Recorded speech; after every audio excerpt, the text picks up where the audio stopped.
There's a quiet weight in caring too much. It is a gentle storm that lives within, unseen by others, but felt deeply in every breath. To love, to give, to hold the emotions of others as if they were your own. This is a subtle kindness, yet it comes with a shadow. The more one reaches out, the more one can lose sight of oneself. There are days when the heart feels stretched thin, when boundaries blur and exhaustion hides behind smiles. In these moments, the very act of care, so pure and human, begins to echo as a silent ache. The dark side of caring too much is not in malice or cruelty. It is in the unnoticed toll it takes, in the quiet erosion of one's own peace. It asks, how much of yourself can you give before you disappear? There's a quiet heaviness that settles slowly in the chest, almost imperceptible at first. It begins as a whisper, a small, insistent tug toward the needs of someone else. A friend in trouble, a sibling in pain, a colleague carrying a burden too large to bear alone. At first it feels natural, even comforting to step in, to offer time, to offer words, to offer a presence that says, I see you, you are not alone. But over time, these small acts accumulate like invisible stones pressed into the heart. Each moment of giving, each act of care leaves a trace, and before one notices, the weight of all those traces grows heavy, pressing down in ways that are hard to name. The signs are subtle, a tiredness that lingers even after sleep, a quiet frustration when the demands of others seem endless, moments when the mind wanders not to dreams, but to responsibilities that are not one's own. The empathetic heart often hides its burden behind a gentle smile. It fears that acknowledging the weight might feel like betrayal. For those who care too much, giving is instinctual. To refuse, even for a moment, triggers a pang of guilt so sharp it cuts deeper than any physical ache. It is not that the world is unkind, or that others are ungrateful. The dark side of overcaring exists quietly within the tension between desire and limit. The desire to support, to soothe, to protect, becomes entangled with an unspoken fear. The fear that love is conditional, that withdrawal might cost someone else their comfort, their safety, their sense of being seen. And so the heart stretches further than it should. It adapts, it contorts, it sacrifices. And yet in these sacrifices, a subtle emptiness grows, a hollowness that cannot be filled by the gratitude of others, no matter how genuine. The weight is felt not only in moments of visible giving, but in the invisible spaces in between. In the quiet evenings when the world has slowed and the heart finally listens to itself, a subtle ache appears. It is a sense of having given too much, of having merged too fully with another's struggles. There is a longing, almost unnoticed, for the same care that is freely offered to others. Yet in the moment, the thought is quickly dismissed. There is work to do, people to attend to, emotions to manage. The giver convinces themselves that exhaustion is a necessary cost of empathy, that self-neglect is proof of devotion. This chapter does not begin with blame. It begins with recognition. The weight of empathy is a human experience, a tender but complex emotion that reflects the depth of connection possible between people. It is a signal, not a flaw. It is a whisper asking for attention. When one notices it, when one names it, the first step toward awareness is taken. Recognition is gentle. It does not scold. It simply allows the heart to acknowledge, I am carrying more than I should, and it is time to notice. There's a cinematic quality to this weight. One can imagine it as invisible threads stretching across rooms, across relationships, across moments. Each thread is a story, a need, a pain held tenderly, and each thread, while woven from care, tugs at the center of being. Understanding this weight is the beginning of understanding oneself. To see the pattern, to feel the rhythm of overcaring, is to begin the journey toward gentle awareness. It is to recognize that empathy, while beautiful, has its limits, and that even the kindest heart must pause to breathe. In this quiet, reflective space, the first layer of the story is revealed. the tender human truth that caring too much is not an error. It is a deeply human echo of connection, a signal of love stretched beyond its natural bounds. And in acknowledging this, a subtle awakening begins, like the first light of dawn brushing over a world still half asleep, whispering that awareness can exist without judgment, that noticing can exist without shame, and that the weight carried can one day be understood, not feared. The heart's inclination to care too deeply often begins long before the present moment, long before the first conscious thought of responsibility for others. It roots itself in early connections, in the quiet spaces of childhood where love and attention were both earned and learned. Sometimes it begins in households where affection came only through deeds, not words. A subtle lesson that to be valued, one must anticipate the needs of others. Children absorb these patterns like water through soil. Every act of giving, every instinct to soothe is remembered, etched into the rhythm of the nervous system. It is here that the blueprint of over-caring is quietly drafted. Family dynamics, however gentle or complex, leave profound traces. A parent preoccupied with survival may unintentionally teach a child that emotional labor is expected, that their own feelings are secondary. A sibling's struggles, a partner's sensitivities, even the subtle tension of unspoken expectations, all contribute to the mind learning an early equation. My love is only enough when it is offered to others. In homes where emotional needs were inconsistently met, the child often becomes hyper-aware of moods, emotions, and the unspoken signals of those around them.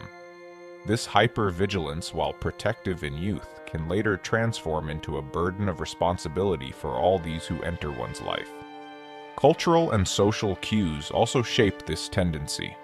From an early age, messages about kindness, sacrifice, and moral duty are woven into stories, lessons, and everyday interactions. Compliments are given for helpfulness rather than self-expression.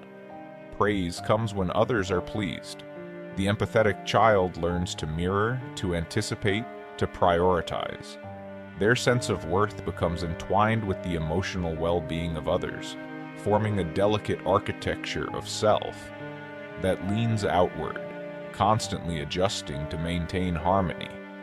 These patterns, though invisible, become deeply internalized, forming the scaffolding of over-caring that follows into adulthood. Yet it is not solely about neglect or deprivation.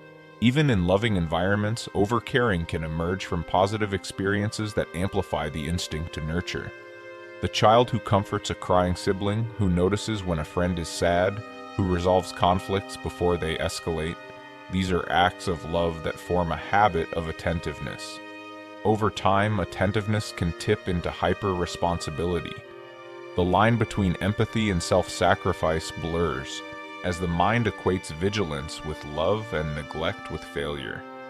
Early experiences, therefore, do not simply explain over-caring. They also make it feel natural, even noble. A language learned so early it becomes indistinguishable from one's own heartbeat. Memory often holds these lessons in fragmented moments rather than clear narratives. A glance from a parent, a whispered plea from a sibling, a teacher's quiet acknowledgement, each a small vector guiding the mind toward overextension. They are the invisible roots entwining the soul with duty, shaping empathy into a double-edged gift, beautiful yet potentially exhausting. Recognizing these roots is not about blame or shame. It is about tracing the lineage of patterns, seeing how early emotional experiences sculpted the instinct to care too much. In adulthood, these early connections manifest in subtle but persistent ways. The urge to overgive arises not only from compassion but also from a learned association between love and self-neglect. The heart unconsciously reaches for approval, security, and acceptance, even while offering itself fully to others. The recognition of these origins, gentle and reflective, becomes a crucial lens. It allows one to understand that overcaring is not merely a personality quirk. It is a story of human development, a testament to the mind's adaptability, and the echo of relationships that shaped who one has become. In this chapter of quiet awareness, the viewer begins to see the roots beneath the surface. Overcaring is revealed as a pattern, nurtured long ago in the tender soils of early connection. And in noticing these roots, there is space to understand. The impulse to love too much is not a flaw. It is a deeply human inheritance, a pattern carried forward from the heart's earliest lessons, awaiting gentle reflection before it can transform. The mind is a quiet map of patterns, some obvious, others hidden beneath layers of habit and emotion. Overcaring, though felt so deeply in the heart, has its roots in psychological architecture. It is not simply a choice to give too much, it is a rhythm learned by the nervous system, reinforced by early experiences and repeated interactions. The brain in its intricate way becomes a landscape where empathy and responsibility are intertwined, sometimes indistinguishably. Understanding this terrain is not about finding fault, it is about awareness, seeing the mechanisms that underlie the human impulse to give beyond one's limits. One key element is attachment. Theories of attachment suggest that humans, especially in childhood, form internal models of relationships that guide emotional responses in adulthood. Those who overcare often carry anxious or preoccupied attachment patterns, feeling driven to anticipate the needs of others. They may fear abandonment or rejection, and so they compensate by offering more. More attention, more reassurance, more presence. This is not manipulation, but a survival strategy encoded in early relational experiences. The art learns that love is conditional, that safety requires vigilance, and that attentiveness can secure connection. Codependency also shapes this psychological pattern. When a person's sense of identity is heavily tied to another's well-being, overcaring becomes a natural extension of self. The lines between self and other blur, creating a continuous feedback loop. Their happiness depends on others, and others depend on them. In this state, the mind often suppresses its own needs, perceiving them as secondary or even indulgent. Guilt and obligation quietly reinforce this cycle, turning generosity into an automatic, almost uncontrollable reflex. Neuroscience offers additional insight. Empathy, while beautiful, activates parts of the brain associated with both reward and stress. Mirror neurons, which allow one to feel another's emotions, can make the suffering of others almost physically real. In those predisposed to overcaring, these neural responses may be stronger, more persistent, and harder to regulate. Emotional boundaries blur. The brain does not simply witness pain, it absorbs it, sometimes at the expense of the caregiver's own emotional stability. Over time, this neurological sensitivity creates fatigue, burnout, and subtle anxiety, even in moments of outward calm. Emotional regulation patterns further contribute. Those who care excessively often struggle to pause, observe, and detach when necessary. The mind interprets distress signals as calls to action rather than data points. Stress hormones rise, attention narrows, and the body prepares to respond. The empathetic impulse becomes both instinctual and automatic. There's little space to reflect or step back, and this lack of regulation can make even small responsibilities feel overwhelming. Yet understanding these patterns does not reduce their beauty. The capacity to empathize deeply, to attune to the subtleties of another's experience, is a profound gift. Psychology does not diminish it, it illuminates the architecture behind it. Awareness allows the mind to recognize its own tendencies, to witness the impulses without judgment, and to gently explore ways to honor both self and other. The heart learns that boundaries are not betrayals, that detachment is not abandonment, and that self-awareness can coexist with compassion. In this reflective exploration, overcaring is framed not as weakness, but as a complex interplay of learned behaviors, attachment needs, and neurological sensitivities. It is a dance of empathy and responsibility, one that can be graceful when balanced and burdensome when unexamined. Recognizing the psychological patterns beneath the surface is the first step in seeing overcaring as both a human inheritance and a call for mindful reflection. Here, the mind begins to understand the why behind the weight, opening a space where compassion can exist without depletion. Within the heart of those who care too much, there exists a quiet battlefield. It is rarely visible to the outside world, yet it shapes every gesture, every decision, every thought. On one side is the instinct to give, to soothe, to hold the burdens of others as if they were one's own. On the other side lies the subtle, persistent whisper of self-preservation, often dismissed, often silenced. These two forces coexist uneasily, creating a tension that is felt more than spoken. A constant weighing of responsibility against fatigue, devotion against need for rest, love against the instinct to protect oneself. This inner conflict often begins with guilt. To pause, to say no, or to set limits can feel like betrayal. Even when exhaustion has already crept into the body and mind, the empathetic heart may override its own signals, insisting that another's comfort comes first. Guilt becomes a silent partner, shaping decisions unconsciously. It does not shout, it does not accuse. Instead, it lingers quietly, a shadow tugging at the edges of consciousness, whispering that one must continue giving, continue sacrificing, continue caring without pause.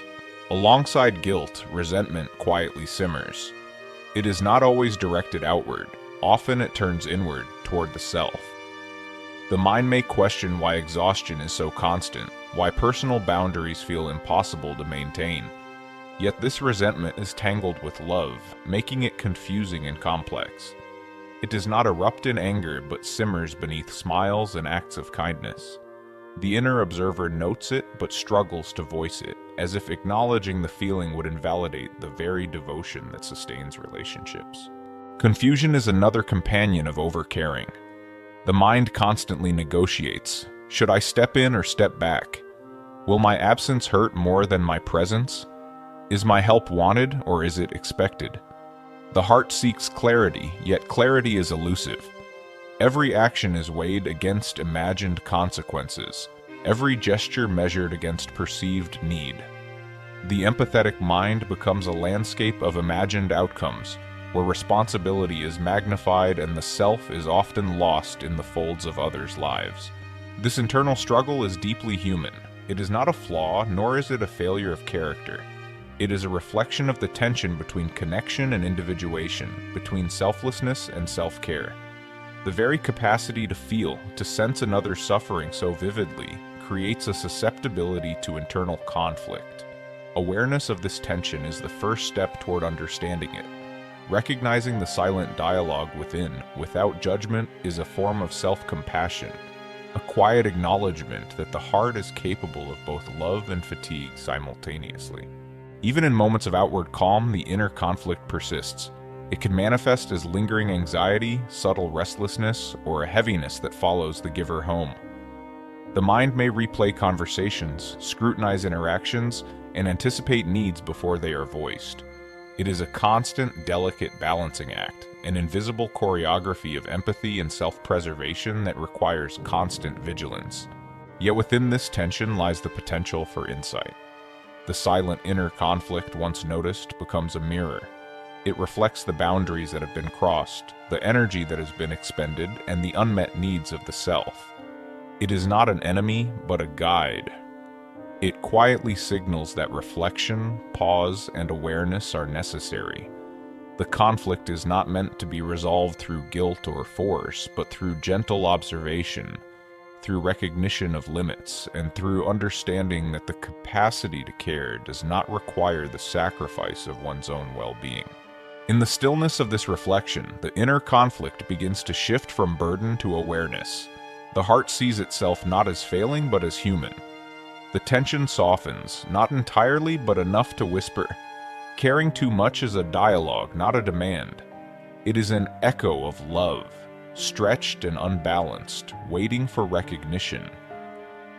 And in that recognition lies the first quiet step toward balance, toward understanding, toward a gentler rhythm of giving that honors both self and other. Awareness often arrives quietly, like a soft light spilling into a dim room. It does not announce itself with fanfare, nor does it demand immediate change. For those who care too much, realization often begins with a single moment of stillness, a pause in the rhythm of constant giving. Perhaps it is a morning where the body aches from exhaustion, or an evening when the mind wanders not to others but to its own emptiness. It is in these subtle pauses that the truth of over-caring becomes visible, a gentle mirror reflecting the cost of empathy left unchecked. These moments are rarely dramatic. They are often small, almost unnoticed, a fleeting thought that rises above the noise. I cannot do this alone, or I have given so much of myself that I am less than whole. There may be relief in this awareness, tinged with sadness, for it carries the recognition that love, even in its purest form, has limits. Caring too much does not mean failing. It means encountering the human need for balance, for presence without exhaustion, for connection without self-erasure. The mind begins to see patterns that were invisible before. A cycle of overextension followed by subtle resentment, moments where self-neglect was disguised as devotion, relationships maintained through duty rather than mutual nourishment. These realizations are not accusations, they are observations. The awareness does not blame the heart for its capacity to feel deeply, nor does it condemn the mind for learning the lessons of early connection. It simply reveals the truth. Giving without boundaries comes at a cost, and that cost is often one's own peace of mind. Realization also brings clarity about the nature of human interdependence. Caring too much is often fueled by the desire to control outcomes, to prevent discomfort or disappointment in others. It arises from a wish to protect, to fix, to soothe. Yet the moment of understanding shows that some suffering, some struggle, is beyond one's ability to manage. Accepting this is not surrender, it is the recognition of reality. It is the acknowledgement that empathy does not require omnipotence, that love can exist without complete responsibility for another's well-being. In this reflective space, there's also the subtle recognition of self-worth. The mind begins to understand that value is not measured by sacrifice, nor by the quantity of one's giving. The heart begins to see that limits are not weakness, but markers of human dignity. Caring too much has been a mirror to this truth all along, a teacher disguised in fatigue and overextension, guiding towards self-awareness with each unacknowledged pang. The realization often comes wrapped in emotion. Quiet sorrow, a sense of grief for lost energy, and sometimes relief that the truth has been acknowledged. It is a moment that balances vulnerability with insight, a delicate pause between what has been and what can now be recognized. The empathetic mind begins to comprehend that care, when balanced, can remain pure and sustaining. The same heart that once gave relentlessly now glimpses the possibility of giving without vanishing into the needs of others. These moments of awakening are the bridge between inner conflict and healing. They are the gentle turning point, the subtle recognition that one's own presence, well-being, and boundaries matter as much as the lives of those they care for. It is here, in the quiet illumination of understanding, that the heart begins to imagine a different rhythm. A rhythm where giving and receiving coexist, where empathy is generous but not exhausting, where love can flourish without self-erasure. In the stillness of this realization, the weight of over-caring begins to shift. Awareness softens the burden and reflection becomes a companion. The heart recognizes its own limits, not as failings but as human truths. It is the first step toward balance, the first whisper of a gentler, more sustainable way of loving. And in that whisper lies hope. Not a loud declaration, but a calm, steady understanding that care can be deep, present, and enduring without dissolving the self in the process. Healing begins in the gentle recognition that care need not come at the cost of one's own well-being. For those who have given too much, setting boundaries can feel foreign, even frightening, as if limits might betray the love they wish to offer. Yet boundaries are not walls. They are the quiet lines drawn to preserve energy, clarity, and peace.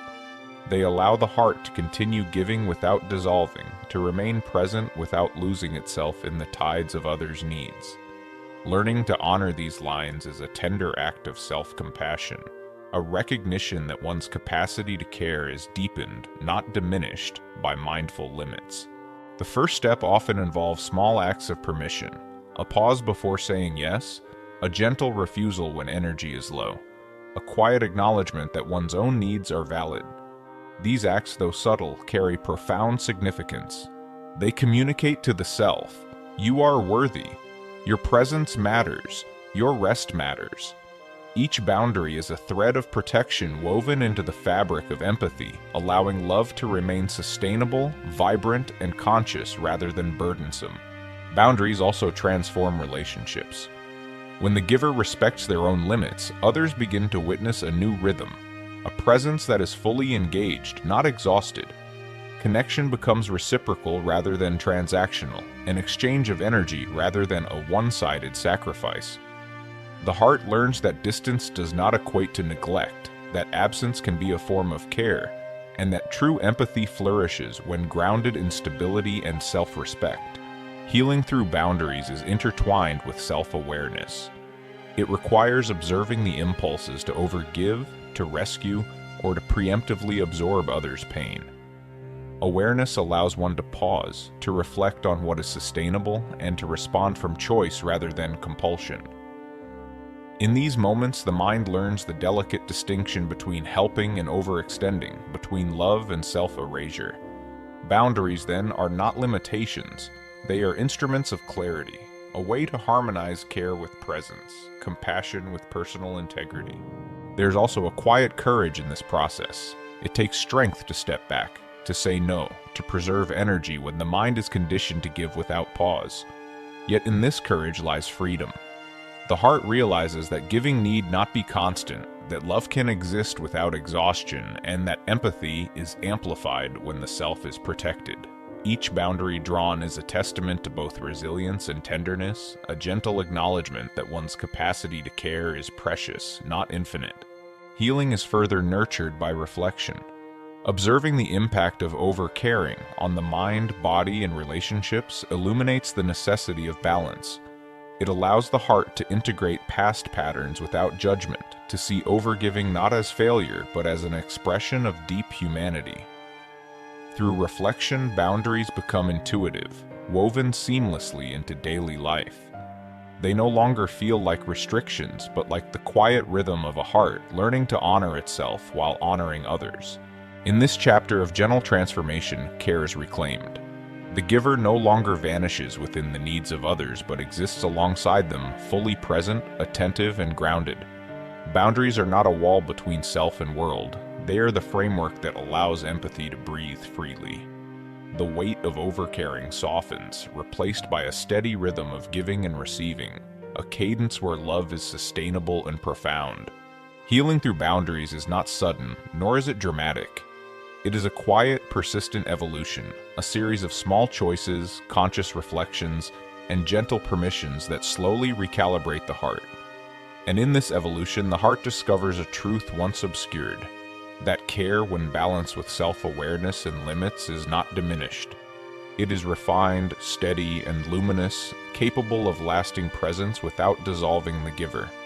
In the quiet that follows awareness, there's a subtle illumination, like the soft glow of early dawn spilling across a still landscape. The heart, once stretched and burdened, begins to see itself with gentle clarity. The patterns of overcaring, the invisible labor of empathy, the silent conflicts, all of it can be witnessed without shame, without judgment. Reflection does not demand change. It does not insist on correction.